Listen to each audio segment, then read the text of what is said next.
இந்த நாளின் செய்தியின் தலைப்பு துயரத்திலிருந்து மகிழ்ச்சிக்குள். பொதுவாக நம்ம எல்லாருமே சந்தோஷமாக இருக்கணும்னு நினைப்போம் இல்லையா? ஒரு சந்தோஷமாக இருக்கிற நேரத்தில் என்ன யோசிப்பீங்க? இப்படியே இருக்கணும்னு தான் யோசிப்பீங்க. சந்தோஷம் எப்போவுமே சந்தோஷமாக இருக்கணும், சிரிச்சுக்கிட்டே இருக்கணும். ஆனால் அது சாத்தியமில்லை. கனவுல கூட அது சாத்தியமில்லை. நான் சின்ன பையனாக வளர்ந்த நாட்களில் கொஞ்சம் ரொம்ப நினச்ச எல்லாத்தையுமே வாங்கி சாப்பிடக்கூடிய வசதியெலாம் இல்லை. சில நேரம் சொப்பனத்தில் வரும், எங்கேயாவது ஒரு இடத்துக்கு போவோம், பார்த்தா அந்த டேபிள் ஃபுல்லாக சாக்லேட்டாக இருக்கும். உடனே அதை போய் அப்படியே எடுப்போம். பார்த்தா அந்த டேபிளுக்கு அந்த பக்கம் இன்னொரு பெஞ்சு, அதில் ஃபுல்லாக சாக்லேட்டு. அப்படி போய் அதை அப்படியே கை நிறைய சாக்லேட் எடுத்துகிட்டு அந்த சாக்லேட்டை உரித்து வாயில் வைக்க போகும்போது டக்குன்னு முடிச்சிருவோம். வாழ்க்கைங்கிறது அப்படி தான். எல்லாருக்கும் நமக்கு சந்தோஷமாகவே இருக்கணும்னு ஆசை. ஆனால் சந்தோஷம் வாழ்க்கையில் பார்த்திங்கன்னா சந்தோஷம் துக்கம் எல்லாம் கலந்து தான் வரும். இந்த குட் ஃப்ரைடே, சாட்டர்டே, சண்டே இந்த 3 நாட்களை வைத்துக்கொள்ளுங்கள். குட் ஃப்ரைடேங்கிறது பார்த்தீங்கன்னா எப்படிப்பட்ட நாள்? ஒரு துக்கத்தின் நாள். சாட்டர்டே அன்னைக்கு பார்த்தீங்கன்னா ஒரு கன்ஃபியூஷன். Heaven was silent. ஏசாமி புதைக்கப்பட்டு விட்டார். சீஷர்கள் பயந்து ஒளிந்து கொண்டிருக்கிறாங்க. அப்புறம் Sunday, the day of celebration. ஒரு துக்கத்தின் நாள், ஏன் என்று புரியாத ஒரு குழப்பத்தின் நாள். அப்புறம் பார்த்தீங்கன்னா கொண்டாட்டத்தின் நாள் அல்லது சந்தோஷத்தின் நாள். ஸோ வாழ்க்கை என்பது நம்ம ஒருவேளை விரும்பினாலும் சந்தோஷமாகவே இருக்கணும்னு நினச்சாலும் எப்போவுமே சந்தோஷமாக இருக்க முடியறதில்ல. துக்கம், குழப்பம் இதெல்லாமே சேர்ந்து வர்றது தான். முதலாவது ஃப்ரைடே, டே ஆஃப் கிரீஃப், துக்கத்தின் நாள். ஏசாமிக்கும் சரி அவருடைய சீஷர்களுக்கும் சரி அந்த வெள்ளிக்கிழமை என்பது ஒரு துயரத்தின் நாளாக இருந்தது, துக்கத்தின் நாளாக இருந்தது. அதே போல் அன்பானவர்களே, உங்களுடைய வாழ்க்கையிலும் என்னுடைய வாழ்க்கையிலையும் துக்கத்தின் நாள் என்பதை நம்ம தவிர்க்கவே முடியாது. எல்லாருக்குமே இது வரத்தான் செய்யும். ஒருவேளை ஏற்கனவே வந்திருக்கலாம், ரைட் நவ் துக்கத்தில் இருக்கலாம், இல்லை ஒருவேளை வரப்போகலாம். ஏசாமி தேவகுமாரன் பார்த்தீங்கன்னா யூதாஸ் அவரை காட்டி கொடுத்தான், முத்தத்தினால் காட்டி கொடுத்தான். அந்த ரிலிஜியஸ் லீடர்ஸ், யூத மத தலைவர்கள் இயேசுவை வெறுத்தாங்க, பொறாமப்பட்டாங்க. கடைசியாக ஒப்பு கொடுக்கப்பட்டு ஏசாமி எவ்வளவோ அடிபட்டார். நான் பெரிய வெள்ளி ஆராதனையிலே சொன்னேன், கிட்டத்தட்ட அந்த கெத்செமனே ஜெபத்திலிருந்து அதன் பிறகு இரவெல்லாம் கிட்டத்தட்ட 6 இடத்துக்கு, இங்கே 3 முறை, இங்கே ரோமர் விசாரணை, 3 முறை யூத விசாரணை, இதெல்லாம் முடிஞ்சு எவ்வளோ ரத்தம் போய் பசி, தாகம், வேதனை, வலி, so lot of physical suffering, ஏராளமான சரீர வேதனைகளை ஆண்டவர் அனுபவித்துக் கொண்டிருந்தார். Plus emotional pain. கூடயே இருந்த யூதாஸ் காட்டி கொடுத்தான். சீஷர்கள் ஆல்மோஸ்ட் எல்லாரும் ஓடி போயிட்டாங்க. எப்போ அவருக்கு அவங்க தேவையோ அந்த நேரம் அவங்க கூட இல்லை. நன்மை பெற்ற எத்தனையோ பேர் ஆண்டவருக்கு நன்றியா இல்லை. இதெல்லாம் it happen on the Friday, வெள்ளிக்கிழமை இதெல்லாம் நடந்துச்சு. அன்பான இன்னைக்கு தேவனுடைய பிள்ளைங்க வாழ்க்கையிலையும் இப்படிப்பட்ட ஒரு வெள்ளிக்கிழமை, அவங்க வாழ்க்கையில் ஒரு வெள்ளிக்கிழமை, மேபி ஒரு ஃபிசிக்கல் சிக்னஸ், சரீர பிரகாரமான ஒரு வியாதி, அதனால் வர்ற உபத்திரவங்கள், கஷ்டங்கள், வலி, இல்லை ஒரு சர்ஜரி, அதனால் வர்ற பிரச்சனைகள், இன்னும் ஒருவேளை ஒரு ஆக்சிடென்ட், எதிர்பாராத ஒரு விபத்து, அதனால் எத்தனையோ கஷ்டங்கள், அவங்களுக்கு மட்டும் இல்லை முழு குடும்பத்துக்கும். பசி, தாகம், இப்படிப்பட்ட காரியங்கள் எல்லாருடைய வாழ்க்கையிலையும் வரதான் செய்யும். அப்படி ஒருவேளை வெள்ளிக்கிழமை, நம்முடைய வாழ்க்கையின் வெள்ளிக்கிழமை, ஃப்ரைடேன்னா நான் லிட்ரலாக சொல்லலை, நம்முடைய வாழ்க்கையின் துக்கத்தின் நாள், உபத்திரவத்தின் நாள், பாடுகளின் நாள் என்று வரும்போது நம்ம என்ன செய்யணும்? ஏசாமி என்ன செஞ்சார்?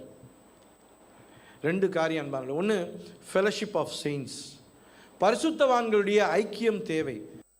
மத்தேயு 26, 37, 38 வசனங்களை வாசிக்கிறேன். Matthew 26, 37 and 38.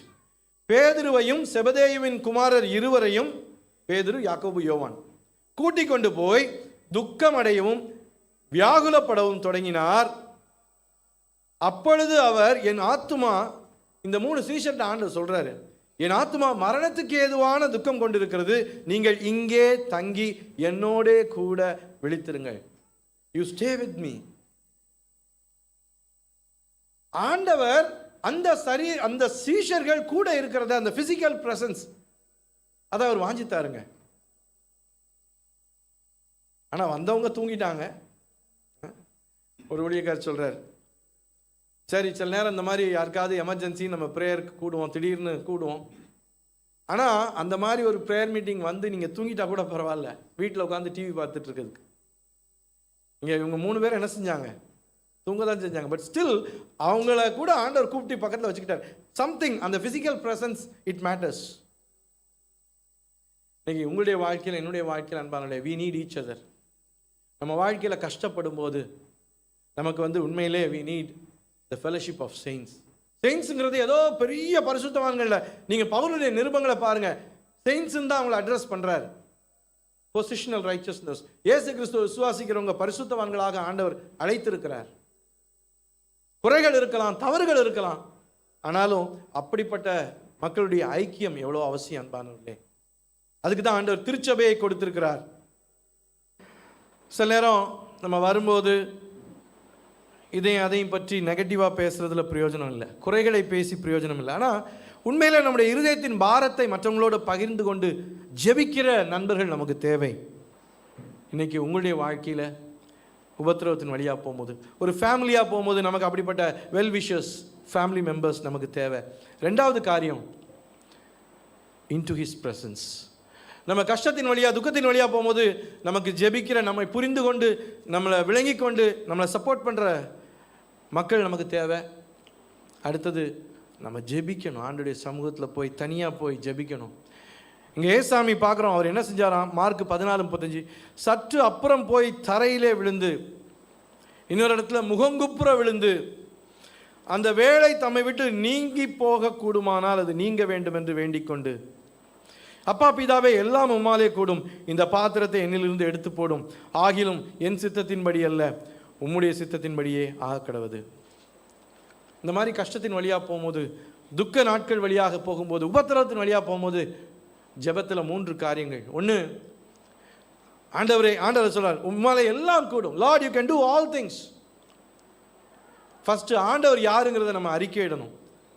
ஆண்டவரே, நான் கஷ்டத்தின் வழியாக போகிறேன், உபத்திரவத்தின் வழியாக போகிறேன், ஆனால் உம்மாலே எல்லாம் முடியுங்கிறத நம்புகிறேன். என் சூழ்நிலையை மாற்ற உம்மாலே முடியும். அடுத்தது, ப்ளீஸ் ரிமூவ் திஸ் சஃபரிங். என்னுடைய பாடை என்னை விட்டு எடுத்து போடும். ஆண்டவரே கேட்குறார், இந்த பாத்திரம் என்னை விட்டு நீங்கட்டும். என்ன கஷ்டம் நீங்களும் நினைக்கிறீங்களோ அதை ஃப்ரீயாக சொல்லுங்கள். ஆனால் சொல்லிட்டு ஆண்டவர் அடுத்து சொல்கிறாரு, but not my will but thine. ஆனால் என்னுடைய சித்தத்தின்படி அல்ல, உம்முடைய சித்தம். ஜெபங்கிறது ஆண்டவருடைய சமூகத்தில் போய் ஆண்டவருடைய வல்லமை அறிக்கையிட்டு, ஆண்டவரே இந்த பிரச்சனை, இந்த உபத்திரம் என்னை விட்டு நீங்கணும்னு சொல்லி ஜெபிச்சுட்டு, ஆனாலும் என்னுடைய சித்தம் அல்ல, உம்முடைய சித்தம்.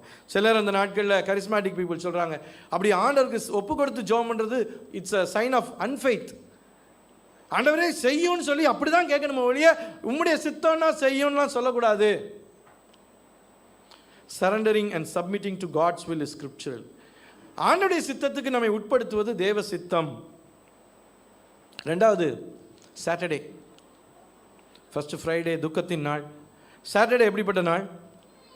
Heaven is silent. நம்ம கஷ்டத்தின் வழியாக போகிறோம். ஒன்று, அந்த நேரம் நம்ம சொன்ன மாதிரி நம்ம மற்றவங்ககிட்ட அன்பையும் ஆதரவையும் தேடுறோம், ப்ளஸ் நம்ம ஆண்டவருடைய சமூகத்தில் ஜெபிக்கிறோம், ஆனாலும் ஒரு பதில் வரல. Heaven is silent. அப்படிப்பட்ட நாள். ஏசாமி எவ்வளோ கஷ்டப்பட்டார். He suffered death. எந்தவித டிவைன் இன்டர்வென்ஷனும் இல்லைங்க. எத்தனையோ பேர் எதிர்பார்த்தாங்க, சீஷர்கள் எதிர்பார்த்தாங்க, இயேசுவை நேசித்த பெண்கள் எதிர்பார்த்தாங்க, ஏதாவது நடக்குமா, இந்த ரோமர் கையிலே இவர் இப்படியா சாகணும். Nothing was there. ஏசாமி அடக்கம் பண்ணப்பட்டு விட்டார். குகையை வச்சு சீல் பண்ணியாச்சு. அன்பார்களே, when heaven is silent, நமக்குள்ள லார்ட் ஆஃப் இன்னர் வாய்ஸ் கேட்கும். மற்றவங்க பேசுகிற வார்த்தைகள் கேட்கும். வாழ்க்கையில் சில நேரம் உபத்திரவத்தை தாண்டி நம்ம சென்று கொண்டு இருக்கும்போது ஆண்டவருடைய இடைப்பாடு எதுவும் வரல, ஆண்டவர் ஒன்றுமே செய்யலை, நம்ம ஜெபத்துக்கு பதில் கொடுக்கலங்கிற மாதிரி இருக்கும்போது மனசில் ஏகப்பட்ட கேள்விகள் வரும். Where is God? ஆண்டவர் எங்கே தான் இருக்கிறாரு? ஆண்டவர் என் கூட தான் இருக்கிறாரா? ஆண்டவர் உண்மையிலே இருக்கிறாரா? எத்தனை சீஷர்கள் யோசிச்சிருக்கலாம், இந்த 3.5 வருஷம் இவரை ஃபாலோ பண்ணாம இது வேஸ்டா? Was it waste? நம்ம கரியரை விட்டுட்டு, மீனவ தொழிலை விட்டுட்டு, இவர் தான் மேசியான்னு சொல்லி இவர் பின்னாடி போனோம், இப்போ அவர் கல்லறைக்குள்ள இருக்கிறாரே, எல்லாமே வீணா போச்சா? அன்பார்களே, சில நேரம் இப்படிப்பட்ட எல்லா கேள்விகளும் நம்முடைய மனதில் வரும். அந்த சனிக்கிழமைகள்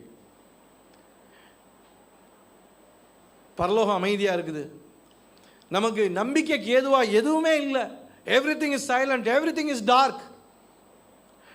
அந்த ஸ்டேஜில் நீங்களும் நானும் என்ன செய்யணும்? What should I do on Saturday? சனிக்கிழமைன்னா ஒவ்வொரு சனிக்கிழமையும் சொல்லலை, வாழ்க்கையில் இப்படிப்பட்ட உபத்திரவத்தை தாண்டி வருகிற இந்த மௌனத்தின் நாட்கள், புரியாத நாட்கள், குழப்பத்தின் நாட்களில் நீங்களும் நானும் என்ன செய்யணும்? டேவிட்னு சொல்லி ஒரு பிலிப்பினோ, அதாவது பிலிப்பைன்ஸ் நாட்டினுடைய அந்த ஆரிஜினை கொண்ட ஒருத்தர், டேவிட் அவர் பேர். கல்லூரியில் படித்து கொண்டிருக்கும் போது அவருக்கு மென்டல் இல்னஸ் வந்துச்சு, மனநிலை பாதிக்கப்பட்டது. he began to believe the delusions. பிரம்மையை நம்ப ஆரம்பித்தார். அவருடைய பிஹேவியர் மாறிச்சு. சுற்றி உள்ளவங்களுக்கு தெரியுது அவருடைய அப்நார்மல் பிஹேவியர். கொஞ்ச நாட்களில் எல்லாருக்குமே தெரியுது இவர் ஒரு பைத்தியம். ஒரு வாலிப பையன், காலேஜ் ஸ்டூடெண்ட், பைத்தியம் ஆயிட்டான். ஸோ படிப்பை தொடர முடியவில்லை. அப்போ இந்த விரக்தியில் சூசைட் பண்ணுன்னு சொல்லி ஒரு நாள் தற்கொலைக்கு போகிறாரு. அப்போ ஒரு ரெஸ்லர் அவரை தற்செயலாக பார்த்து, ஸோ அவரை தற்கொலை செய்து கொள்ளாதபடி பலவந்தப்படுத்தி காப்பாற்றி கொண்டு வருவார். அப்புறம் ஒன்று அவங்க பெற்றோர் வந்து என்ன பண்ணுவாங்க, அவரை ஹாஸ்பிட்டலில், மென்டல் ஹாஸ்பிட்டலில் சேர்த்துருவாங்க. 6 முறை சுகமாவார், பைத்தியமாயிருவார், சுகமாவார், அப்படி இருந்தால் மக்கள் என்ன சொல்லுவாங்க?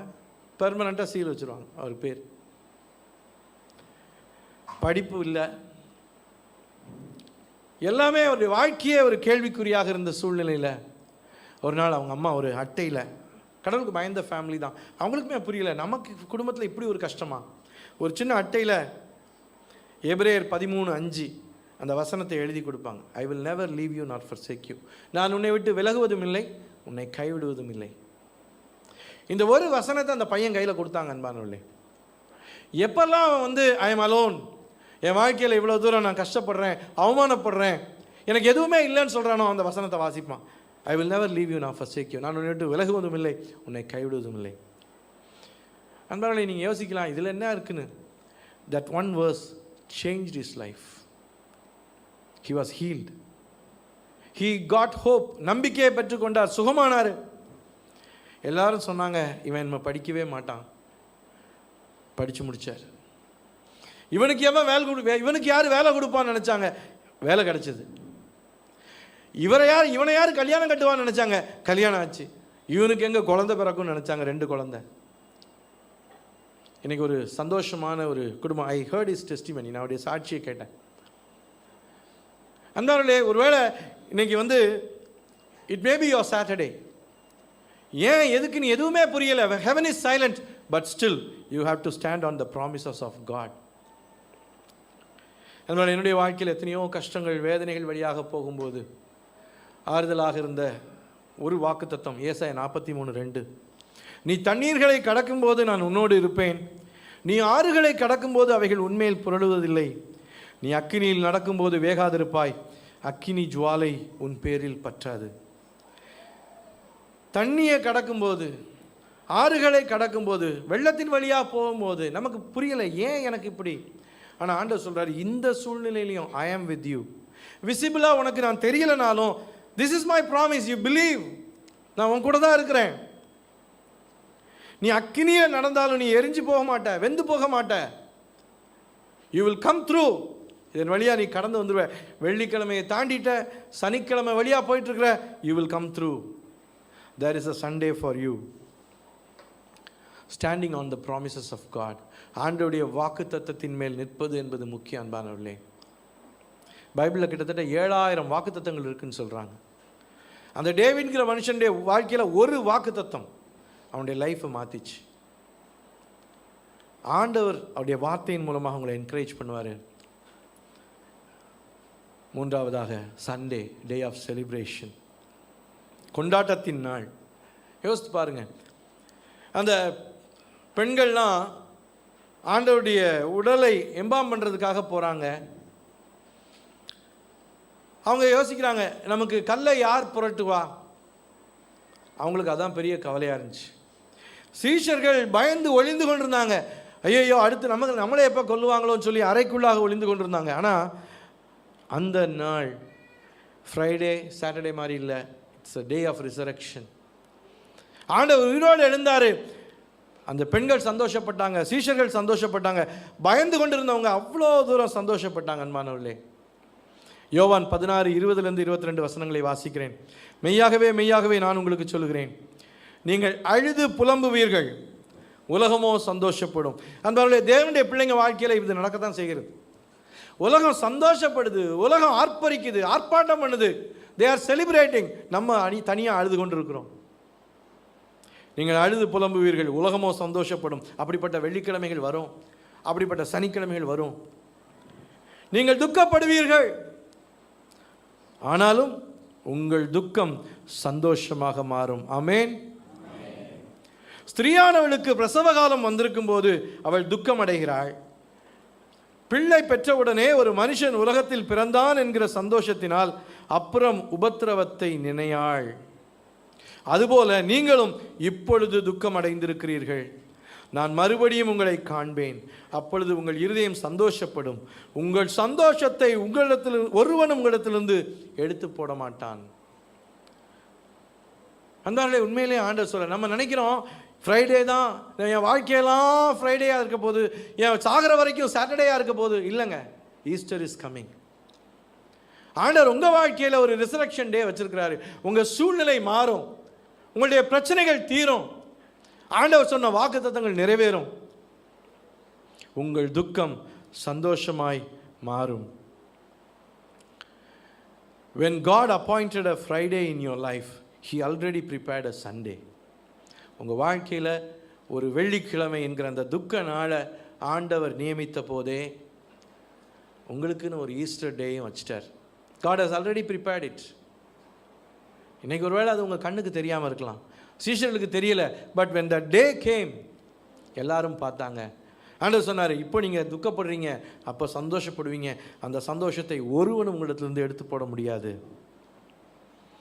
அன்பானவர்களே, ஒரு மகனாக குடும்பத்தில் தகப்பனுடைய மரணத்துக்கு பிறகும் சரி, அவர் உயிரோடு இருந்த நாட்களில், குடியில் கஷ்டப்பட்ட நாட்கள்லையும் சரி, எத்தனையோ வெள்ளிக்கிழமைகள், எத்தனையோ சனிக்கிழமைகளை கடந்து வந்திருக்கிறேன். ஒரு தகப்பனாக, ஒரு கணவனாகவும் சரி, என்னுடைய வாழ்க்கையில் எத்தனையோ விதமான வெள்ளிக்கிழமைகளையும் சனிக்கிழமைகளையும் கடந்து வந்திருக்கிறேன். அந்த நேரத்திலலாம் எத்தனையோ காரியங்கள் புரியலை.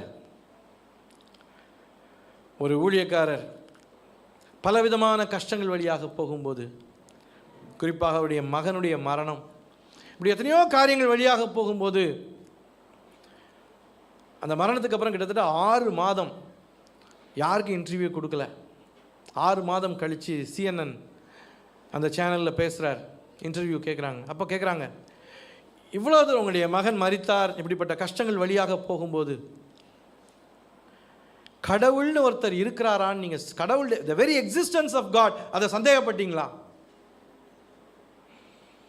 அவர் சொன்னார், நோ, ஒரு நாளும் ஆண்டவர் இருக்கிறாரான்னு சந்தேகப்பட்டதில்லை. பட் அவர் பட்னோன்னு எல்லாரும் பார்த்தாங்க. ஐ டவுட்டட் காட்ஸ் விஸ்டம். ஆண்டவருடைய ஞானத்தை நான் சந்தேகப்பட்டேன். ஐ டவுட்டட் காட்ஸ் பிளான்ஸ். ஆண்டவருடைய திட்டங்களை சந்தேகப்பட்டேன். என்ன எனக்கு புரியல ஆண்டவரே, இதில் என்ன ஞானம், ஏன் இப்படிப்பட்ட ஒரு சூழ்நிலையை அனுமதிக்கிறீங்க? I don't understand your wisdom. நமக்கு புரியாது சில நேரங்களில். we can express our doubt. God understands. There is a Sunday from grief to joy. கிறிஸ்தவ வாழ்க்கைங்கிறது துக்கத்திலிருந்து சந்தோஷத்துக்குள்ளாக. எல்லா நாளும் ஃப்ரைடே இல்லை, எல்லா நாளும் சாட்டர்டே இல்லை, சண்டே இஸ் கம்மிங். எப்படி இந்த சீஷர்கள் சந்தோஷப்பட்டு கலிகூர்ந்தாங்களோ அதே போல் உங்களுடைய வாழ்க்கையிலையும் ஒரு நாள் நிச்சயமாக ஆண்டவர் சொன்னார், நான் சொல்லலை, நீங்கள் சந்தோஷப்படுவீர்கள். அந்த சந்தோஷத்தை ஒருவனும் உங்கள்கிட்ட எடுத்து போட முடியாது. ஆமன்பானவர்களே, கஷ்டப்பட்ட நாட்கள், கண்ணீர் வடித்த நாட்களுக்கு பதிலாக ஆண்டவர் சந்தோஷத்தின் நாட்களை கொடுத்திருக்கிறார். சாம்பலுக்கு பதிலாக சிங்காரத்தை ஆண்டவர் கொடுத்திருக்கிறார். Beauty for Ashes. ஆண்டவர் எவ்வளோ செய்வாருங்க. நிச்சயமாக ரிசரக்டட் சேவியர் இந்த ஈஸ்டர் நாளில் இந்த அஷூரன்ஸ் நான் உங்களுக்கு கொடுக்க விரும்புகிறேன். Today maybe your Friday or maybe your Saturday. உங்கள் வாழ்க்கையில் வெள்ளிக்கிழமை சனிக்கிழமை வழியாக நீங்கள் போய்கொண்டிருக்கலாம். Sunday is ready. God has prepared a Sunday for you. அந்த நாள் மகிழ்ச்சியின் நாளாக இருக்கும். உங்கள் துக்கம் சந்தோஷமாக மாறும். ஆமென்.